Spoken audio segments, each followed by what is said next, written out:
una vez más, vibrando todavía en el aire las campanas de la resurrección de Cristo, su alegre repicar se unirá en toda España al de la conmemoración de la victoria. Hay algo que siempre atrae y sugestiona en las marchas militares, en la varonil arrogancia de los desfiles. Y una vez más, la llamada convocará el entusiasmo y se llenarán las calles con la curiosidad de los niños, con la inquieta atención de los adolescentes, y aquello que tal vez les diga poco más a ambos será un mundo de recuerdos para otros, recuerdos de desfiles anteriores, que les sugerirán el meditar sobre la ruta recorrida, viendo en lo militar cómo se pasó de la caballería a los jeeps, de los cazas Fiat a los reactores supersónicos,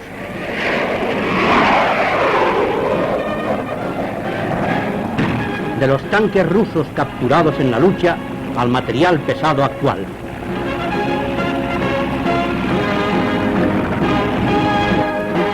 Recuerdos de desfiles en los que tomaron parte activa, evocación de aquel, el primero, en que culminaba la victoria, una victoria que recobraba una patria, pero en cuyo camino quedaba 1 millón de muertos y una aterradora herencia de ruinas.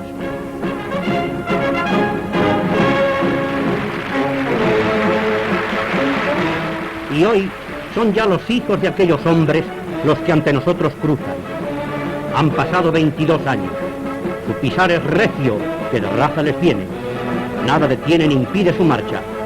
Pero conviene que nadie olvide que no fue fácil allanar la senda. Como final de la más sangrienta de nuestras guerras civiles, España entera escucha emocionada la lectura de este parte oficial. En el día de hoy, cautivo y desarmado el Ejército Rojo, han alcanzado las tropas nacionales sus últimos objetivos militares. La guerra ha terminado. Era el final de la más terrible de las guerras civiles españolas hasta llegar al laconismo militar de ese parte. Pero los españoles, tantas veces empeñados en luchas fratricidas, olvidaron su destino histórico, malgastando sus energías en destruirse.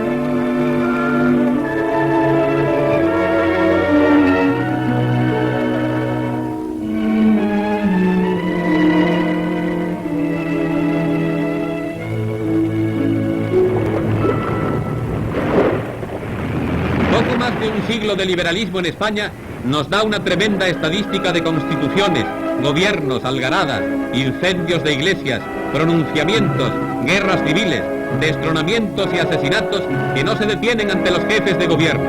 El del general Prim, Cánovas del Castillo, don Eduardo Dato, don José Canalejas, de cuyo entierro son estas escenas. Después, y siguiendo la marcha de los acontecimientos, estos son gobiernos de la monarquía. El general Primo de Rivera.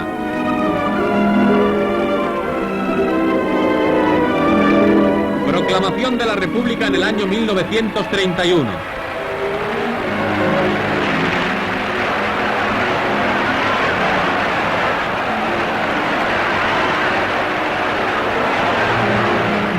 El rey Alfonso XIII desembarca camino del destierro.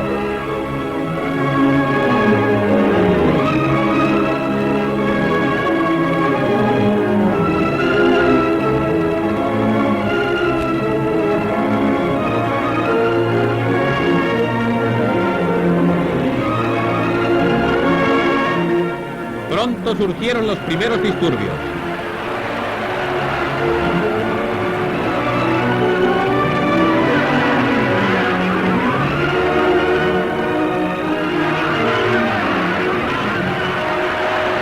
Incendio de iglesias y conventos del 11 de mayo.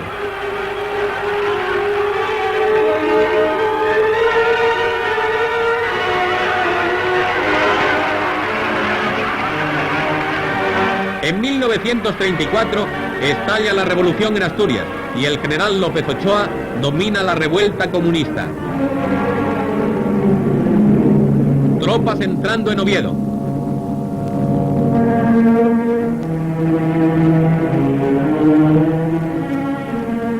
Los antecedentes inmediatos al 18 de julio se precipitan.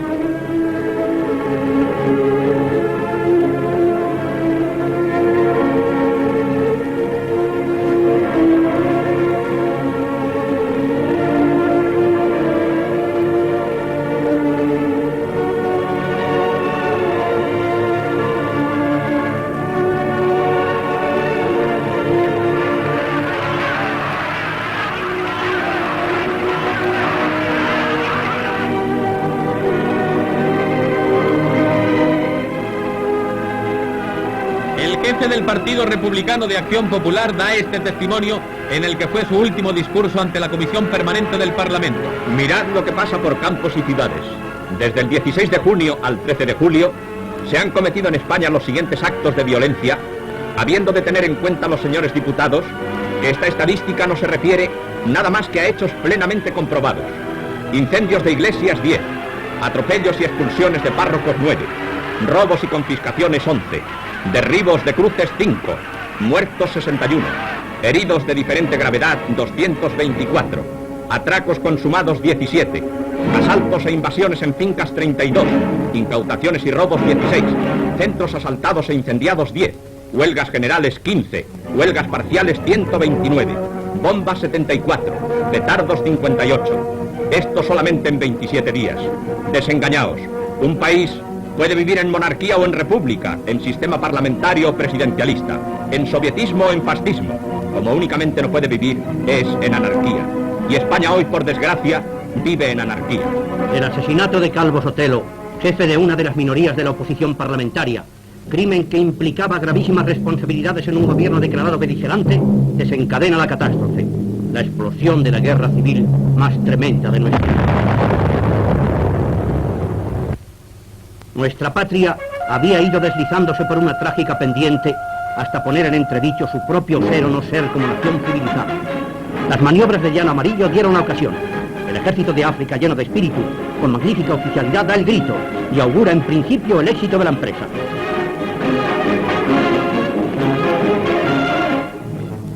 El gobierno de Madrid, como réplica, arma a los grupos del extremismo político y los lanza a la calle.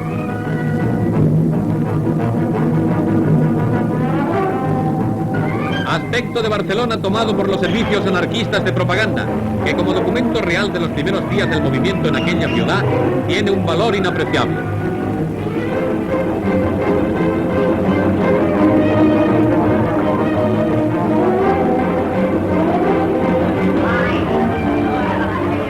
El incendio, la profanación y el saqueo realizadas por la masa lo encontraban justificado. Para aplacar los más bajos instintos del sectarismo, la Iglesia, como tantas veces, sufrió la brutal acometida de la barbarie. Primero el insulto y la calumnia, la tea incendiaria después.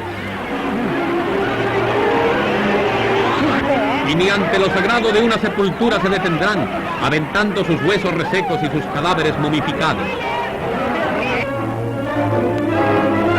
En el manicomio de Santa Eulalia, con la pretendida búsqueda de enemigos ocultos, se trata de justificar todo esto.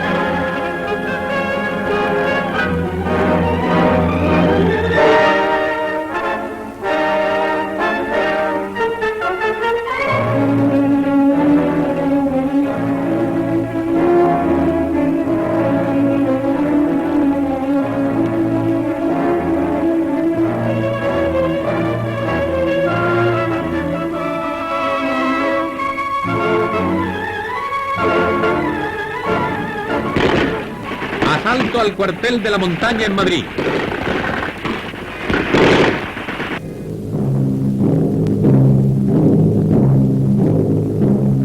El patio central tras la ocupación por las milicias.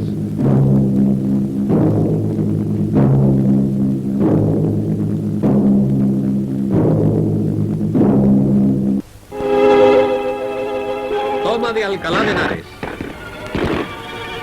La iglesia magistral fue incendiada y en su interior quedó destruido el sepulcro del cardenal Cisneros. Al fondo, iglesia de Santa María, donde fue bautizado Cervantes y que también fue profanada.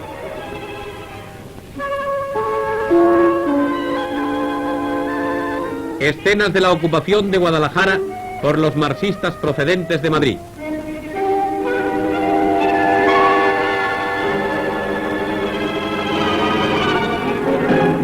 Primeros momentos del alzamiento en las capitales de Castilla la Vieja. Desbordada la indignación de las gentes ante el desorden imperante, comienzan a sumarse al alzamiento españoles de todas las clases sociales.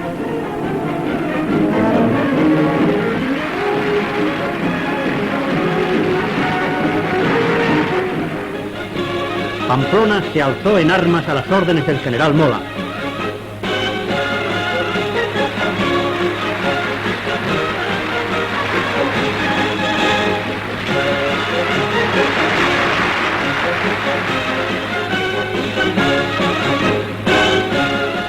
Sevilla, como en la mayoría de los sitios ocupados en aquellos momentos, los golpes iniciales fueron resueltos en su casi totalidad por el factor personal. Comienzan a surgir figuras y a producirse hechos caracterizados por la rapidez en la acción, la audacia y el valor.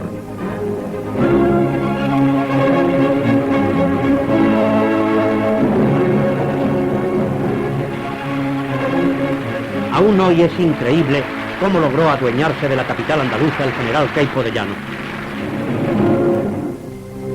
De la situación caótica dominante puede surgir un éxito o un fracaso militar, o la huelga general ya declarada traer el triunfo de la Revolución Roja. Los dirigentes y las turbas marxistas, aplastado ya el movimiento en las principales capitales de la nación, se sienten optimistas.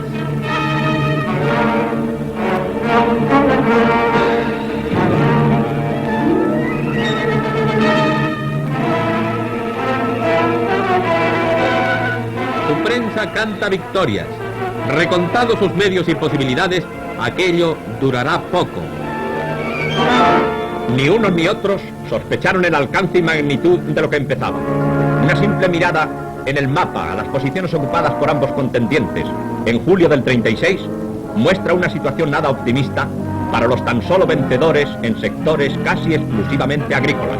Por el contrario, dueño de la situación el bando que desde el principio tiene a gala llamarse rojo, en los grandes núcleos urbanos de Madrid, Valencia y Barcelona, moviliza a fondo sus posibilidades. Desfile en Madrid el batallón Leones Rojos. El 5º Regimiento ha instalado su cuartel en los Salesianos de los Cuatro Caminos. Estas unidades, primeras con cohesión y empaque semimilitar, fueron la transformación de las milicias armadas y organizadas por el Partido Comunista con anterioridad a la propia guerra.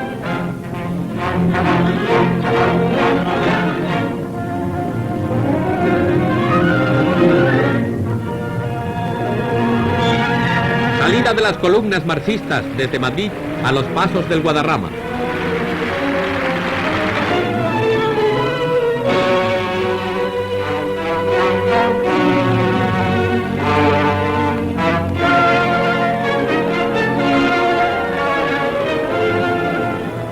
Es evidente lo que hubiera supuesto en aquellos momentos el desbordamiento de la masa de combatientes rojos de Madrid en dirección norte, avanzando sobre Salamanca, Valladolid y Burgos. Y la marcha de los de Cataluña sobre Navarra y Zaragoza para continuar al centro.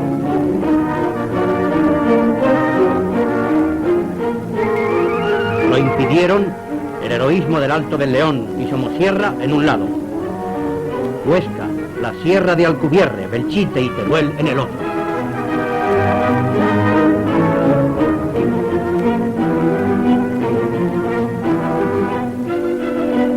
Fuerzas marxistas de la columna del general Mangada. Su técnica fue la de la avalancha en masa.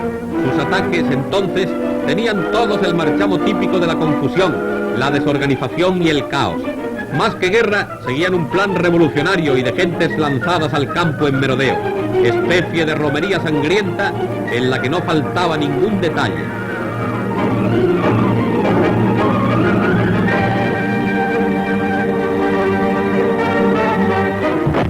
El general Riquelme y Casares Quiroga visitan las posiciones rojas.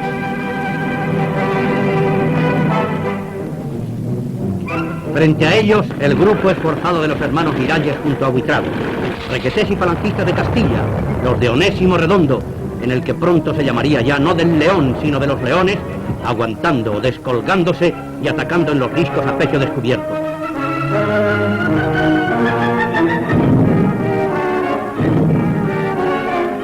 Los mandaba el entonces coronel Serrador y después el general Ponte. Aragón. Posiciones y combates en las proximidades de Huesca, tomadas por el Fine junto a las fuerzas anarquistas. Perdidas las posibilidades de estabilización en los ríos de Cataluña, las fuerzas rojas se desparramaron por las grandes llanuras hasta las inmediaciones de Zaragoza. Elementos de la columna Ascaso.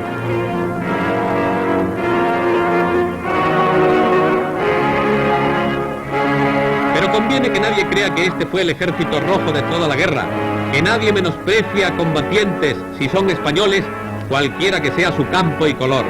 Desgraciadamente, 32 meses de lucha sangrienta lo atestiguaron entonces.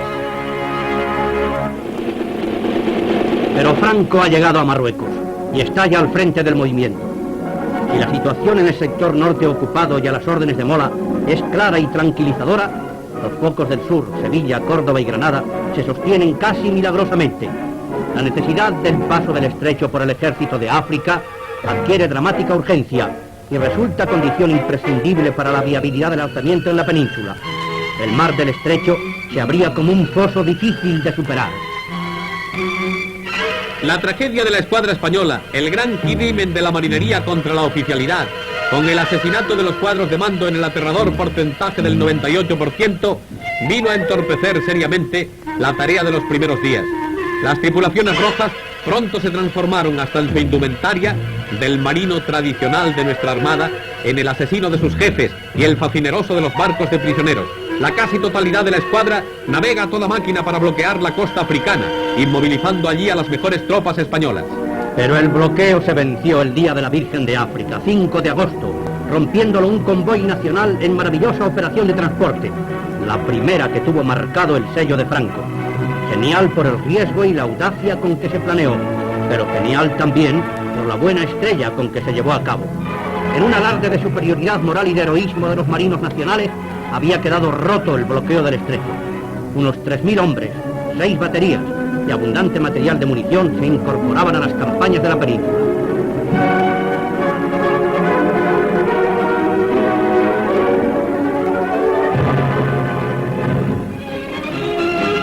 Partiendo de Sevilla, las vanguardias del comandante Castejón inician el avance en dirección a Extremadura. Sobre el triángulo Cáceres, Mérida y Badajoz tratan de unirse al par que ocupan la totalidad de la frontera con Portugal los hombres del norte que manda Mola y el que llamaremos Ejército del Sur a las órdenes de Franco.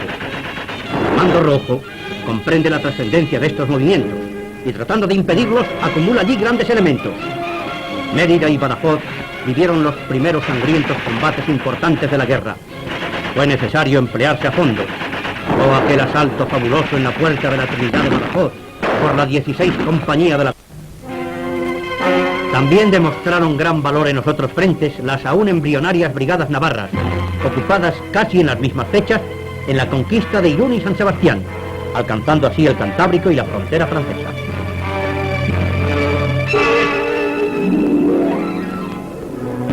Estas escenas de un tremendo realismo fueron rodadas en su mayoría por operadores franceses desde el otro lado de la frontera.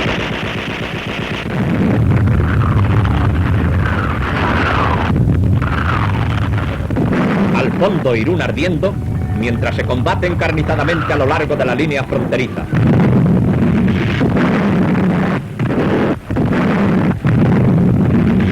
Los rojos huyen a través del Bidasoa y del puente internacional.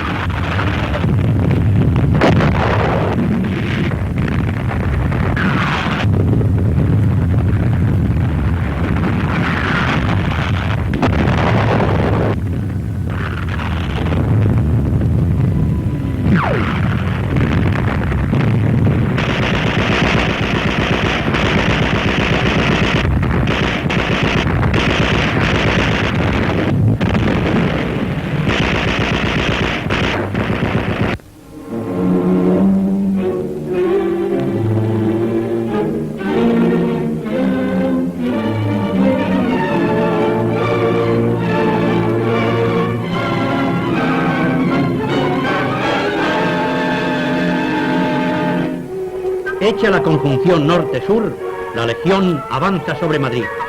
En el camino, Toledo, donde Moscardó prefería con sus hombres morir sepultado entre las ruinas del Alcázar antes que rendirse. Fue el episodio cumbre, no superado en el curso de la guerra. Si un día se escribe la historia del heroísmo en la humanidad, la gesta del Alcázar ocupará en ella páginas destacadas. Desde el comienzo del cerco se inició un machaqueo continuo de artillería desde todos los ángulos posibles. El edificio fue cayendo a pedazos por el intensísimo bombardeo. Cañones con emplazamiento inmediato efectuaron más de 10.000 disparos.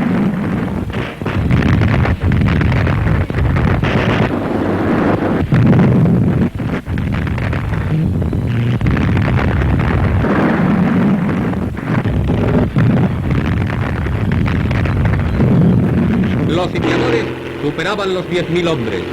Los refugiados dentro del Alcázar eran 1.100 combatientes, 520 mujeres y 50 niños. Aplastarlos era cuestión de prestigio para el mando rojo. Los dinamiteros inician las minas, preparando voladuras.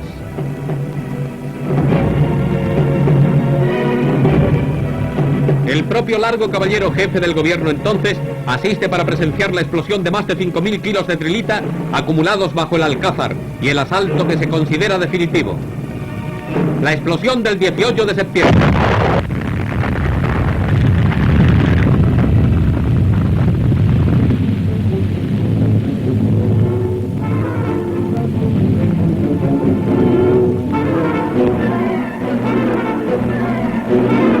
El intento de penetrar fracasa. La heroica defensa sigue entre los escombros. El 21 caería derrumbado el último de los torreones, pero el 25 los sitiadores hubieron de hacer frente ya a las fuerzas que al mando del general Varela avanzaban desde Extremadura.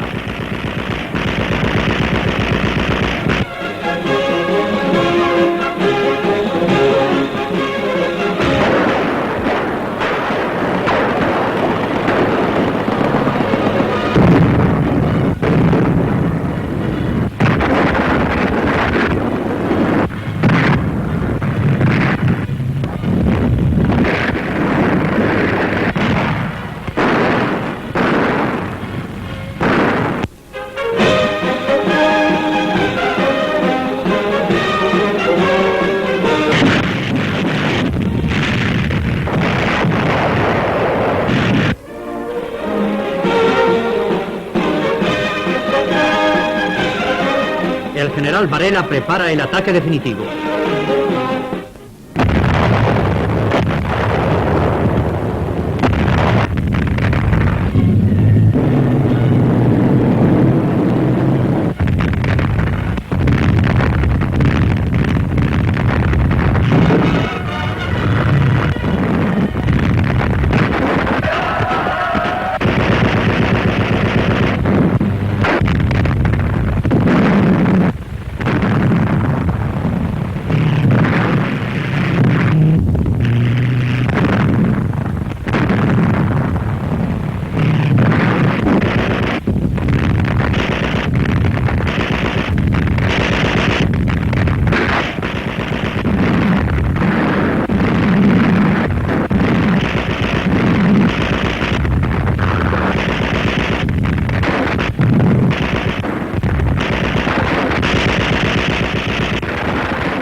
En el atardecer del 27, el cerco estaba roto. El 28, Varela escucha de Moscardó aquel estremecedor parte sobre los escombros. Sin novedad en el Alcázar, mi general. Franco, Varela y Moscardó comparten con los defensores liberados la emoción de este momento único.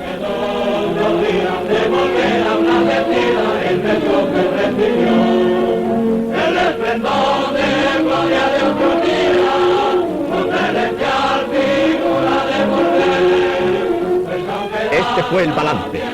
Días de asedio, 72. Muertos, 82. Heridos, 580. Desaparecidos, 57.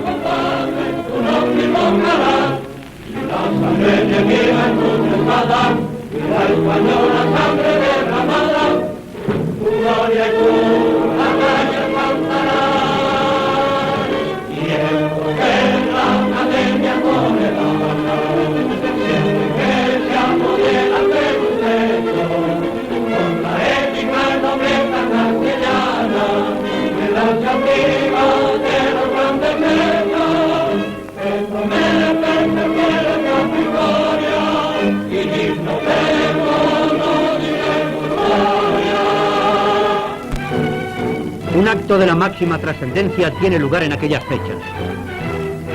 El general Francisco Franco es nombrado jefe del movimiento y generalísimo de los ejércitos. Es el día 1 de octubre de 1936. Todas las miradas están fijas en Madrid. La ocupación de la capital se considera resolutiva, pero España es baza demasiado importante en el planteamiento total de la revolución comunista mundial para desatenderla.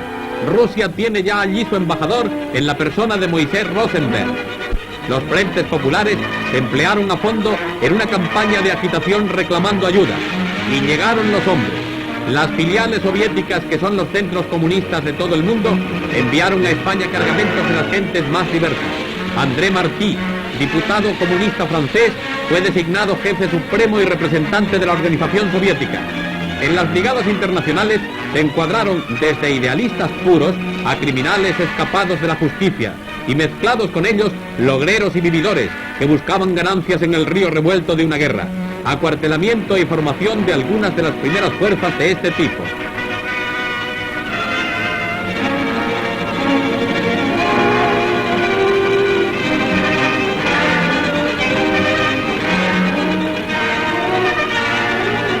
Paso de las mismas por las calles de la capital, camino de los frentes.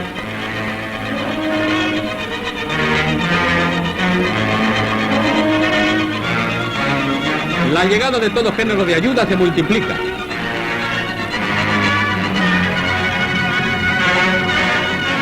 Potentes pertrechos de guerra se vuelcan materialmente sobre Madrid. Ante la nueva situación, el esfuerzo heroico, el magnífico avance de la pequeña columna del sur ha dado en el blanco, pero se ha embotado. La anhelada conquista de Madrid ha de retrasarse. Pero hasta entonces no se retrocederá un paso, ni se cederá una posición, ni en la Casa de Campo, ni en el Cerro de los Ángeles, entre las ruinas del monumento al Sagrado Corazón, volado después de la sacrílega parodia de su fusilamiento, ni en la ciudad universitaria. Por parte roja de las represalias.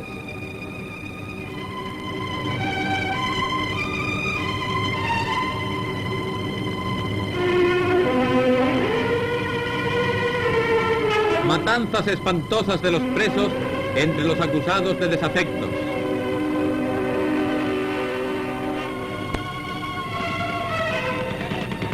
El 20 de noviembre en Alicante, José Antonio daría a todos el ejemplo de su muerte. En su testamento, su mejor deseo. Quiera Dios que mi sangre sea la última que se derrame en España en guerras civiles. Con el dolor de la sangre, el dolor de las destrucciones.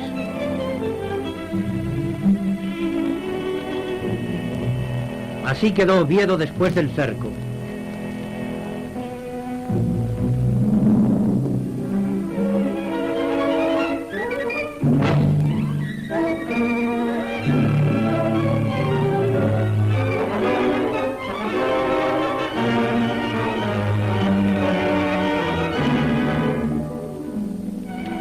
La gesta de la capital de Asturias bordeó lo increíble. 90 días de bombardeos, de combates incesantes, de angustias, de privaciones. Cuando los liberadores llegan al Naranco, de los 5.000 defensores de Oviedo, solo 700 quedan útiles para la lucha.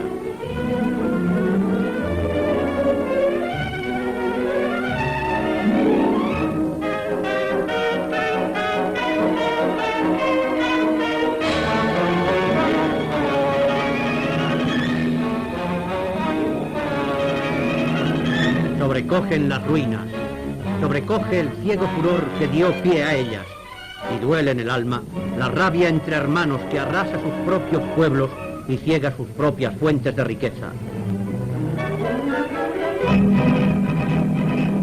Duele también la saña que destroza las vidrieras de una catedral.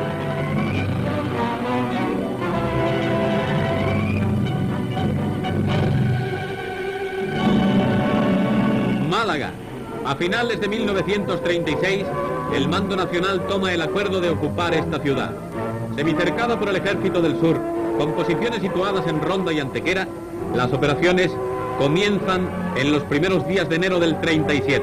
El frente se rompe. La Escuadra Nacional, a la que han ido incorporándose unidades, es dueña absoluta del mar y apoya eficazmente los combates de tierra.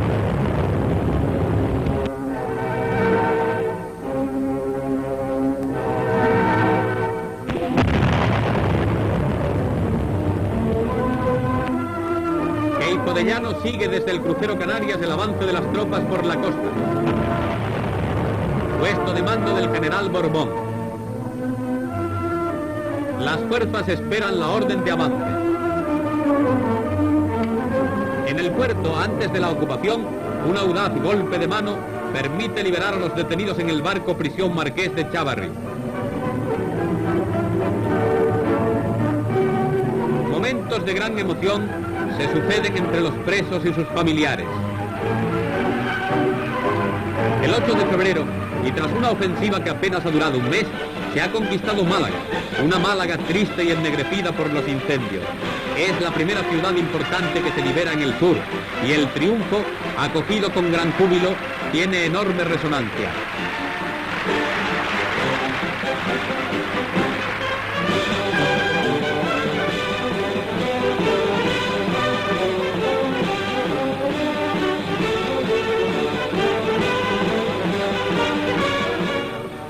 Santa María de la Cabeza.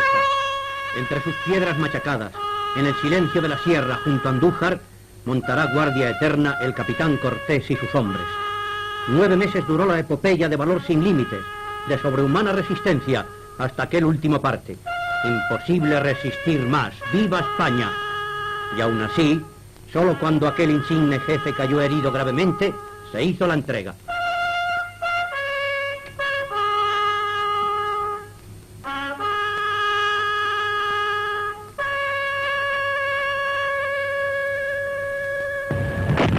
Comienza una de las grandes etapas de la guerra. Mola proyecta conquistar el norte, Vizcaya, Santander y Asturias en poder de los rojos. Pronto van cayendo los pueblos y nada ni nadie detendrá el avance. No se parecerán estos combates a los librados triunfalmente por el ejército del sur hasta llegar a Madrid, pero las brigadas navarras harán imperecedero su recuerdo.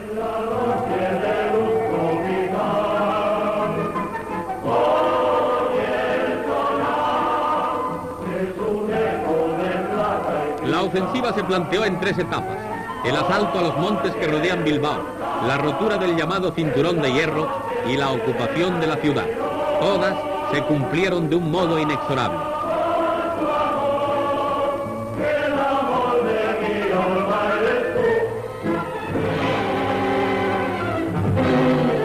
Preparación de la rotura del famoso Cinturón de Hierro.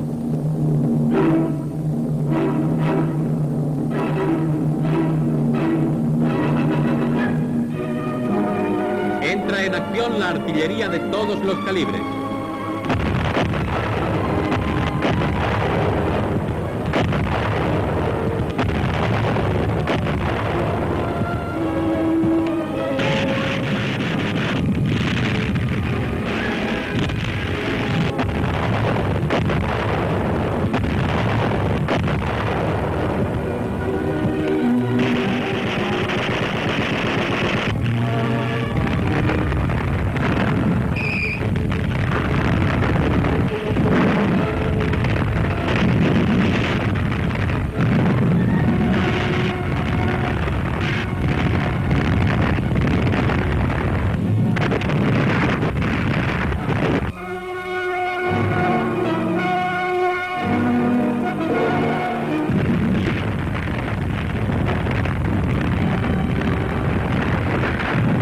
Después de su ocupación, las fortificaciones consideradas como inexpugnables. Y ya nada impedirá la victoria, ni aún retardarla podrán los dinamiteros, precediéndoles con sus voladuras.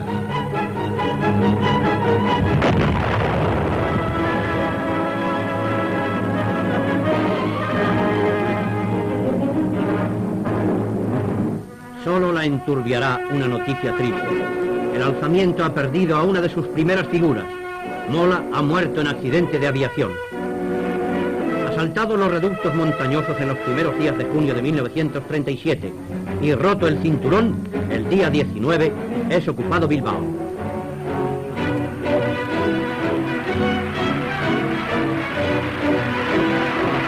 Momento de izarse la bandera nacional en la capital de Vizcaya.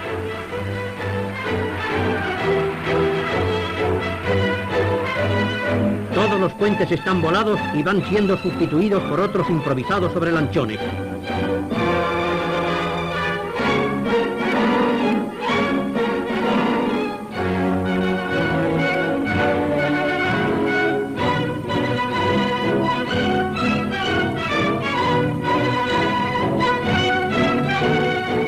acude en ayuda de la población hambrienta.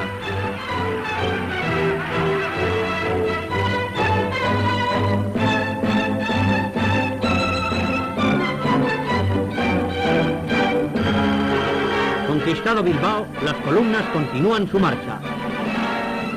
Pero... Perfectamente planteada por los rojos, la batalla de Brunete pretendió hundir totalmente los frentes del centro, rompiéndolos y cogiéndolos por la espalda. El gobierno de Madrid, al darse cuenta de la gravísima situación del norte, trata de salvar Santander y Asturias, ya que no ha podido impedir la pérdida de Vizcaya. Después de una acumulación de hombres y material desconocido hasta entonces, lanzan los rojos un violentísimo ataque por sorpresa contra unas simples unidades de cobertura. Las líneas avanzadas están rotas y las pequeñas guarniciones superan todo lo conocido en heroísmo, resistiendo y muriendo en lucha de uno contra 100. La situación es delicada.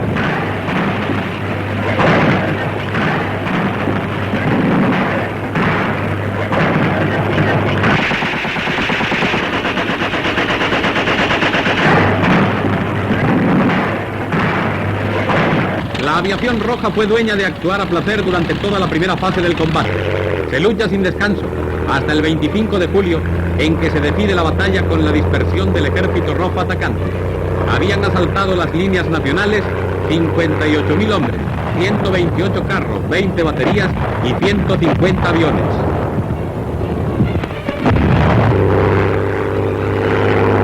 Así quedaron Brunete y los pueblos del sector.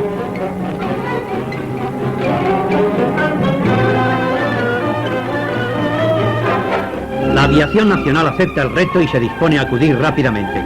Su aportación fue grande en la decisión final de la batalla de Brunete. Rendimos homenaje en estas imágenes a la figura de García Morato y su escuadrilla de caza, y lo hacemos extensivo a todas las fuerzas nacionales del aire.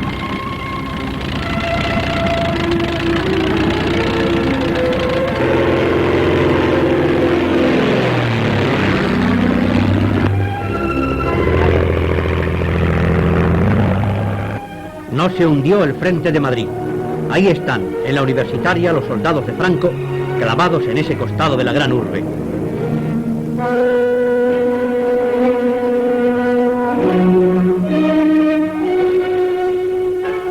Aunque removida la tierra, hundidos los muros, barridos los árboles, ni las minas, ni la aviación, ni el combate sin pausa desapartarán de allí, hasta que hacia adelante toda la ciudad sea suya. En estas ruinas magníficas fueron muchos los que dieron con su vida la gran lección del heroísmo. Combates vistos desde el lado rojo.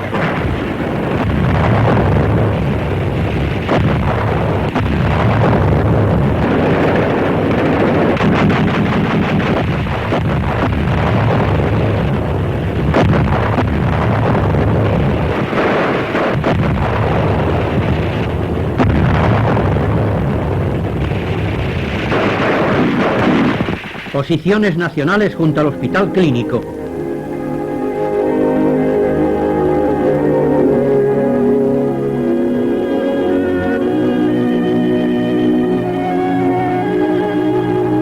Penetremos ahora en Madrid, donde los agitadores comunistas piden fortificar y resistir.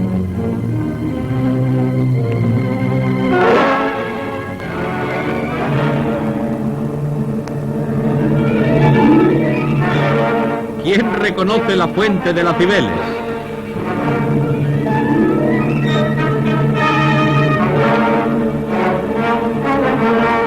¿Y la Telefónica? Hay que impedir la invasión, dicen, pero Madrid está invadido ya. El comunismo es dueño de sus calles y plazas.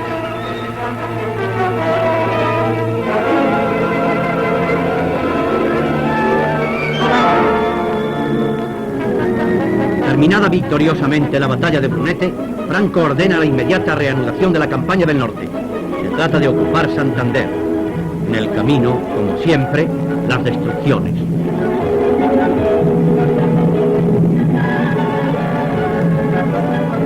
El ejército se cruza ahora también con las columnas de prisioneros.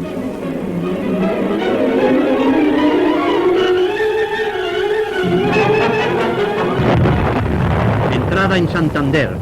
Fue el 26 de agosto de 1937.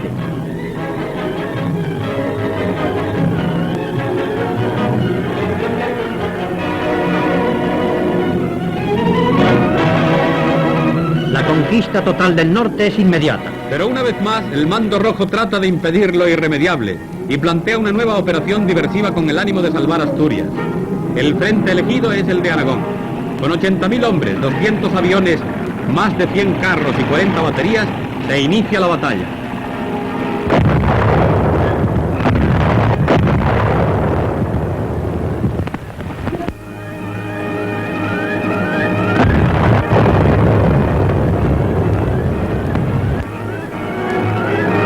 Fracasa en todas partes menos en Belchite, donde la masa atacante encuentra enfrente a 2.000 hombres aislados a los que no es posible ayudar.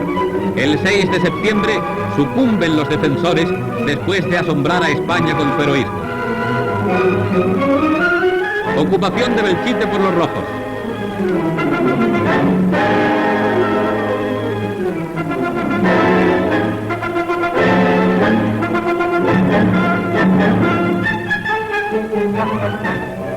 Pero no se ha detenido el avance en el norte.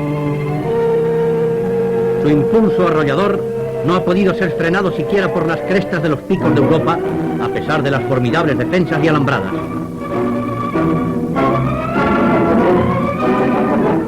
Asistimos a los últimos combates anteriores a la ocupación definitiva de Oviedo.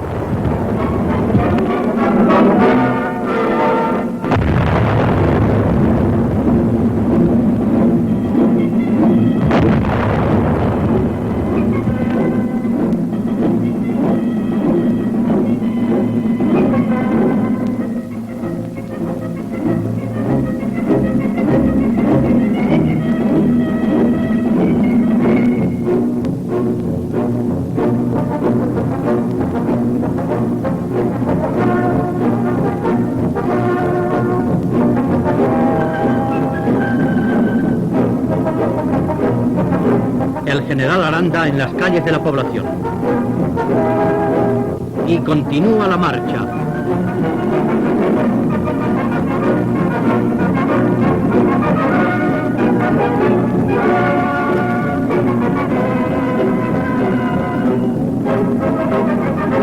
A su paso contemplan en ruinas las aldeas donde se vengó la derrota y se cruzan con los modestos campesinos que regresan con lo poco que salvaron de sus ajuares. Arden los depósitos de combustible en el Gijón ocupado.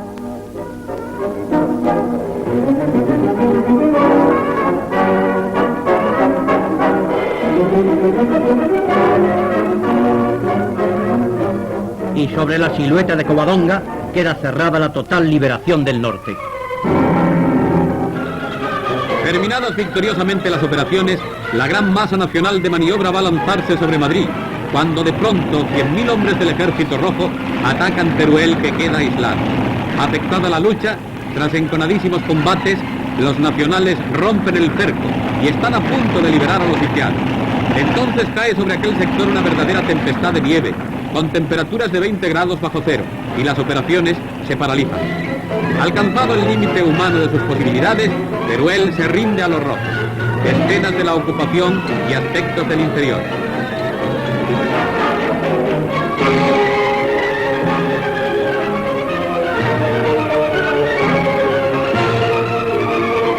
Triste episodio para aquel puñado de héroes de la comandancia y el seminario, verdaderos espectros entre los escombros de las voladuras.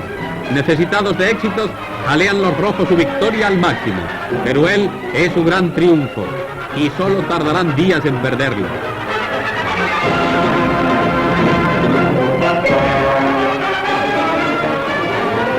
Los marxistas obligarán a la población no combatiente a abandonar la ciudad.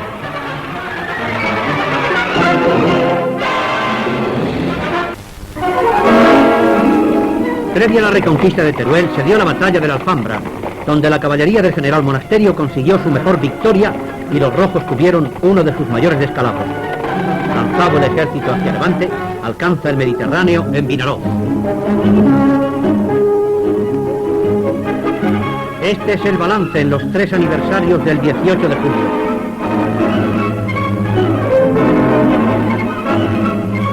La zona roja ha sido partida en dos. A un lado Valencia, a otro Cataluña. Atrás quedan libres ya Belchite, Teruel y toda la línea. Ofreció pareció particular dureza la resistencia de Lérida, que hubo que conquistar al asalto. Los puentes sobre el Segre fueron volados, pero las fuerzas de ingenieros resolvieron el problema.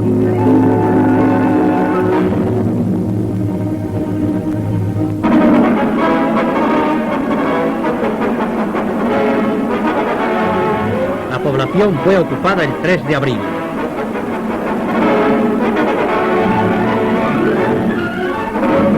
El general Dávila en las calles de Lérida.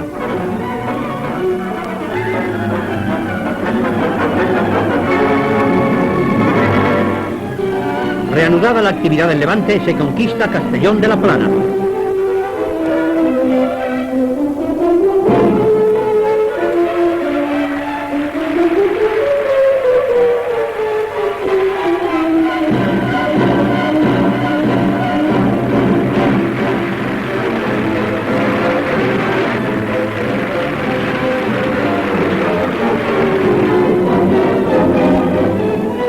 En el curso de esa misma campaña levantina, asistimos al asalto de una masía por las tropas de Asensio.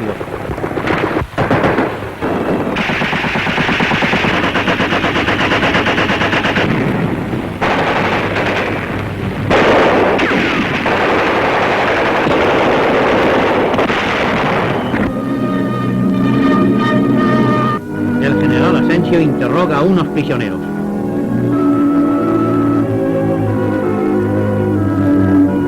Ruinas y más ruinas por todas partes.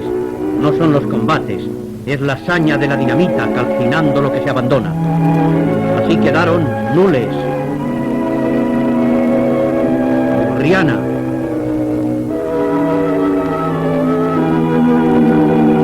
Tortosa,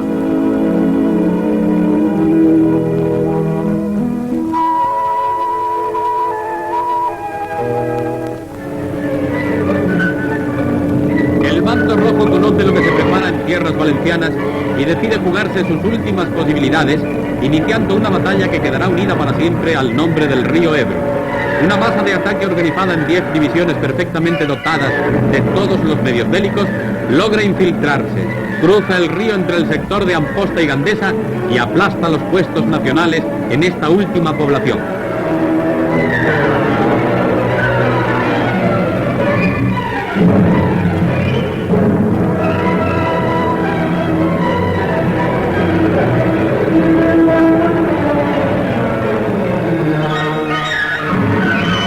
He aquí algunas escenas de la infiltración tomadas en el sector rojo.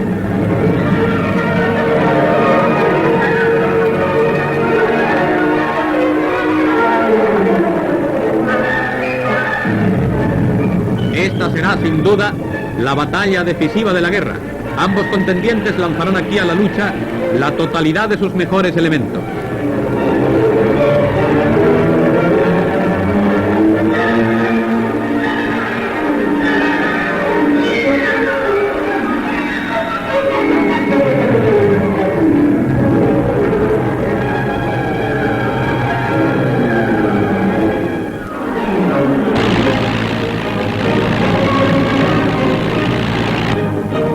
Franco comprende que allí está el final y monta su dispositivo aceptando el desafío rojo. Envía tropas de todas partes y toda la aviación. El tremendo choque durará 115 días, del 25 de julio hasta el 16 de noviembre de 1938. El generalísimo dirigió personalmente la acción.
Es imposible describir, reflejar el encarnizamiento de los combates, la tenacidad de los rojos, la violencia de los asaltos nacionales. Hubo que combatir como no se había combatido jamás en el curso de la guerra. Además de los bombardeos sin tregua y las preparaciones artilleras escalofriantes, el terrible choque de los tanques. Tremenda lucha que se agudizaba por momentos y en la que cada combatiente era un héroe anónimo.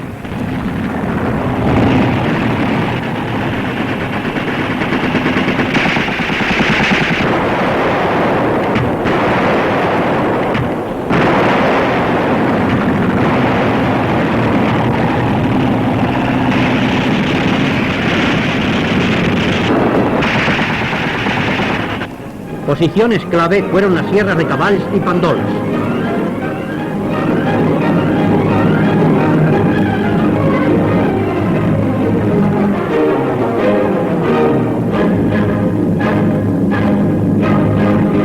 Estas imágenes muestran lo que debió de significar su conquista a las tropas que las escalaban frente a las ametralladoras ocultas detrás de cada peña, de cada árbol, y teniendo que utilizar cuerdas para las tareas de municionar y suministrarse.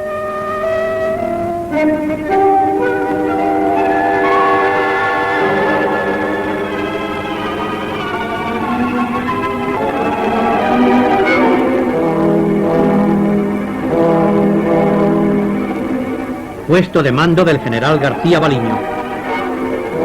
Al final, el ejército rojo de Cataluña había sufrido 100.000 bajas, quedando prácticamente destruido.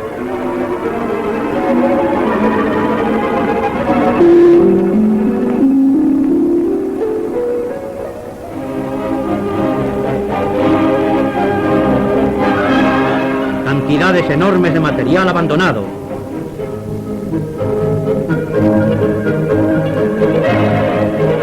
Miles y miles de prisioneros en columnas interminables.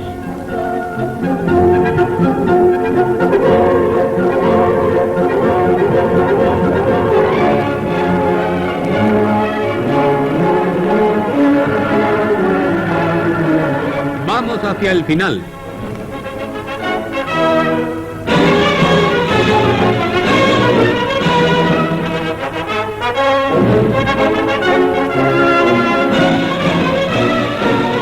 A partir de estos momentos, las marchas nacionales serán fáciles, en algunas ocasiones casi un paseo militar.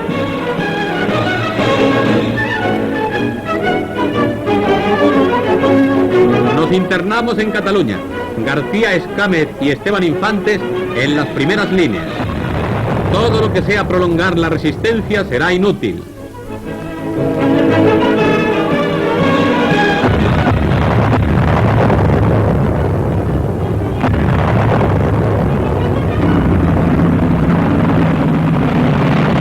Entrada del Ejército Nacional en Tarragona.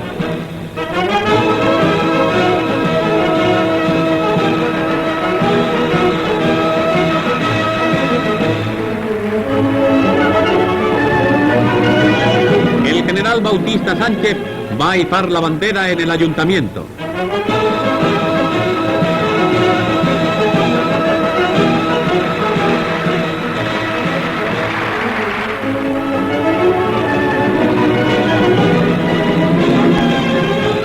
Y con la liberación llega la ayuda del resto de España a las poblaciones hambrientas. No necesita comentario alguno el dramatismo de estas escenas, que se repiten una y otra vez cuando con los soldados llega auxilio social. Pero acongoja el ánimo de esos hombres que caminan en ansia de victoria, de una victoria final que ya presienten y que borre para siempre de España pesadillas semejantes.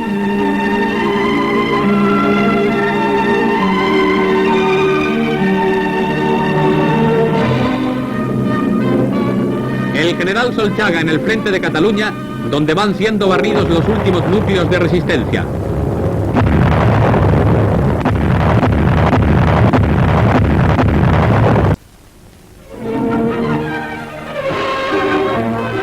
Los tanques nacionales penetran por la diagonal. Es el 26 de enero de 1939.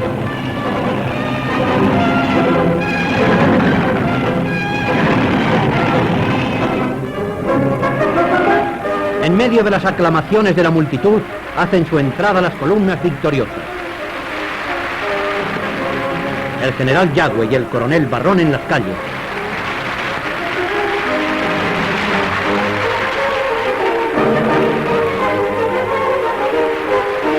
En la plaza de Cataluña se celebra la primera misa después de la ocupación de la ciudad, registrándose momentos de gran emoción.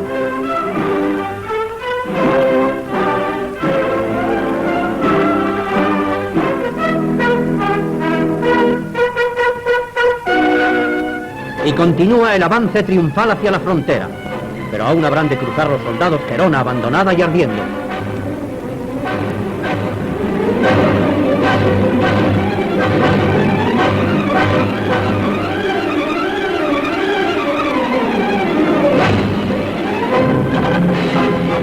Sobre el fondo de los incendios, en la noche prosigue la marcha.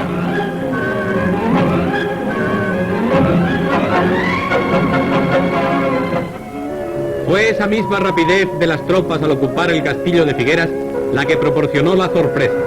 En los sótanos encontró dispuesto para su envío al extranjero un tesoro que no hubiera imaginado la más desbordante fantasía.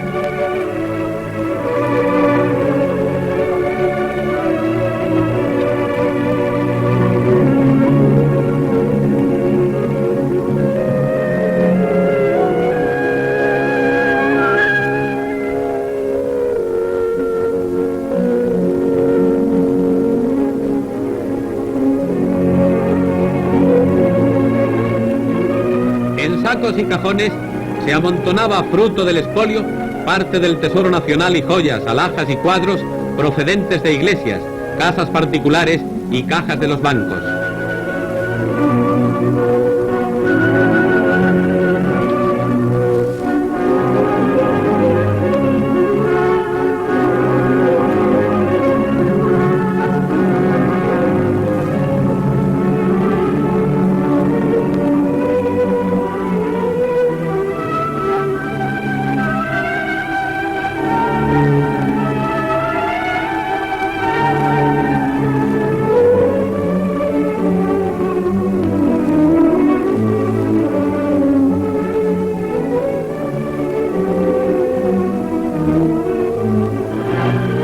Los restos del ejército rojo derrotado se internan en Francia.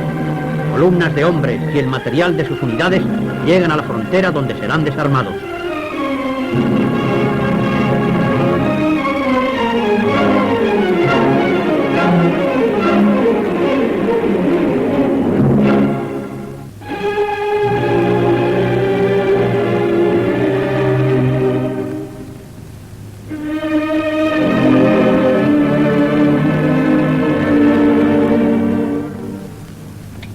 Con ellos, arrastrándolas en su huida y obligándolas a seguirles, pobres gentes de las comarcas próximas. El doctor Negrín, jefe del gobierno rojo, cruza la frontera.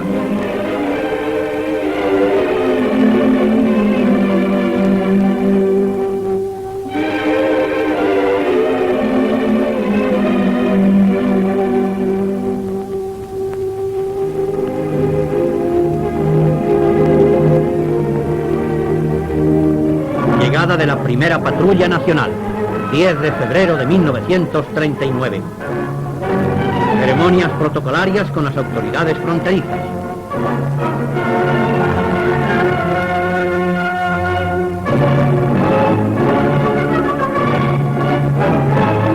Momento de izarse la bandera nacional española en el puesto más avanzado.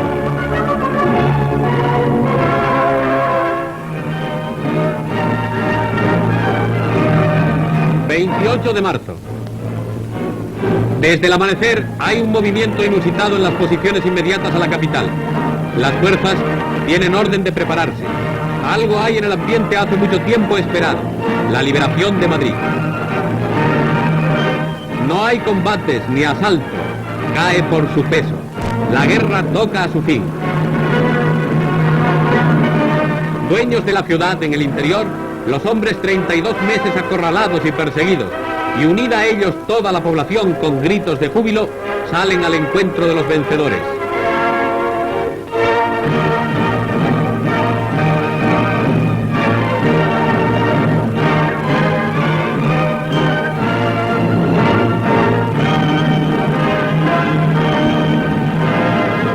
Momento de la rendición de la Universitaria.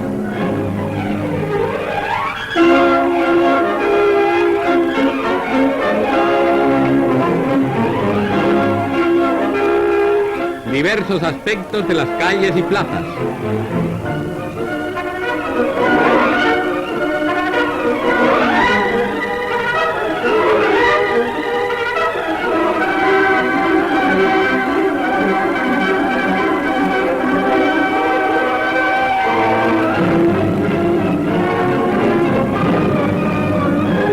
Las primeras fuerzas nacionales entran por la calle de la Princesa.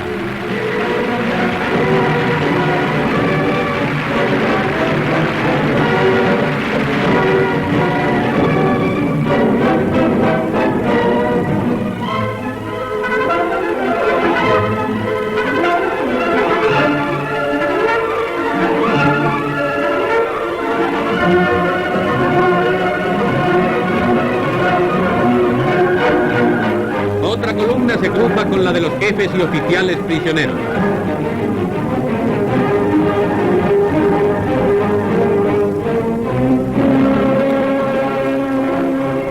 Los chiquillos desentierran la fuente de las Cibeles.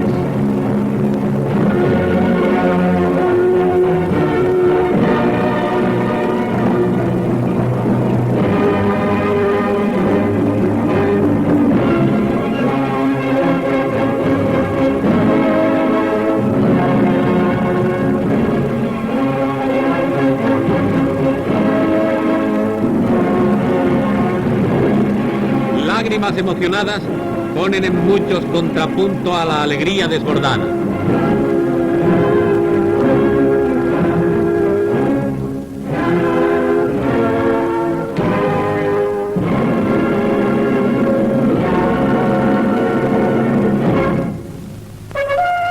El desfile de la victoria.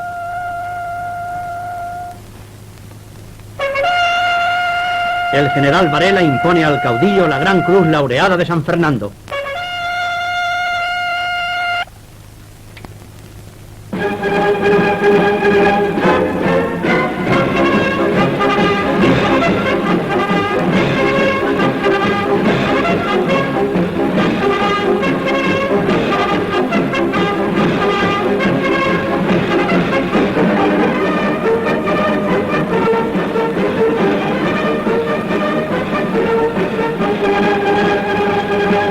Este fue el camino hasta la paz, doloroso camino en el que quedaron miles de muertos.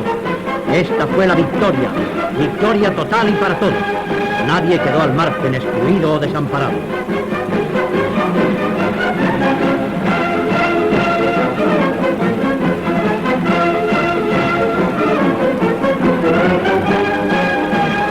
España está en marcha y, como en la vieja invocación, la sangre de todos los que cayeron no consiente olvido, esterilidad ni traición. Tocó a unos luchar por salvar a España que se perdía, dejando lo mejor de su ser en conseguirlo. Corresponde hoy conservar lo logrado y trabajar por cuanto falta, con el no menos heroico esfuerzo de la callada labor de cada día, para que aquel sacrificio generoso fructifique siempre en una era de paz para nuestra patria. Y así, juntos, pidamos a Dios que nunca más se derrame sangre de España en guerras civiles y que la victoria sea en nosotros una entera estrofa española del canto universal de su gloria.